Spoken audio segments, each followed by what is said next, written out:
মা অসুস্থ। আর তখন ছোট ছেলে দেখতে পেল মা কেমন করছে, দৌড়ে তখন ছেলেটা বড় ভাইয়ের কাছে যাচ্ছিল। আর ছেলে দৌড় দিল, বড় ভাই কোথায় আছে, বড় ভাইকে খুঁজছিল। আর তারপরে ছেলেটা সিঁড়ি দিয়ে উপর দিকে উঠলো, বড় ভাই উপরে আছে মনে হয়। আর তখন ভাইকে পেলো, বললো ভাই মা জানি কেমন কেমন করছে, দ্রুত চলো মার কাছে যাই। আর তখন বড় ভাই বলল আচ্ছা ঠিক আছে চল। বড় ভাই দৌড় দিল মার কাছে যাবে, আর দেখে মা অসুস্থ।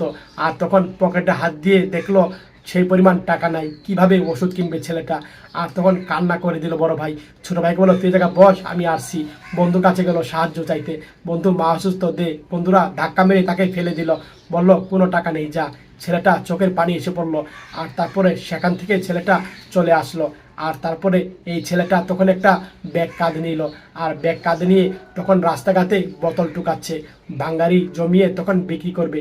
আর বিক্রি করে তখন মার জন্য ওষুধ কিনবে এই ছেলেটা। আর চোখের পানি বারবার আসছে, আর বারবার চোখের পানি মুছে ফেলছে ছেলেটা। আর যখন ভাঙ্গারি ছেলেটা মোটামুটি টুকানো শেষ হয়ে গেল, আর ভাঙ্গারি দোকানে গেল। আর তখন এই চাচাকে বলল এগুলা নিয়ে আমাকে টাকা দেন। আর চাচা তখন টাকা দিল, টাকা নিয়ে ছেলেটা খুশি হলো। এই জায়গা তখন দাঁড়িয়েছিল, আরেক ছেলে বললো এই যা সেখান থেকে সর, ধাক্কা মেরে সরে দিল এই ছেলেটা। তখন ছেলেটা আরও কান্না করলো। আর তখন দৌড়ে ছেলেটা ফার্মেসি দোকানে গেল, আর ফার্মেসি দোকানে গিয়ে মার জন্য ওষুধ কিনলো। ওষুধ কিনে দৌড়ে তখন মার কাছে গেল, আর মাকে মাথায় জলপট্টি দিয়ে দিয়েছিল বারবার। আর তখন মাকে আস্তে আস্তে করে উঠালো, আর তখন উঠালো, আর মাকে ওষুধ খাওয়াবে। ছোট ভাই পানি নিয়ে দাঁড়িয়ে আছে, আর তখন মাকে পানি আর ওষুধ খাইয়ে দিল।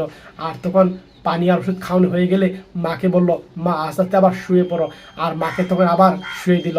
আর ছেলেটা কান্না করছে আর বসে আছে, মায়ের প্রতি ভালোবাসা দেখে মনটা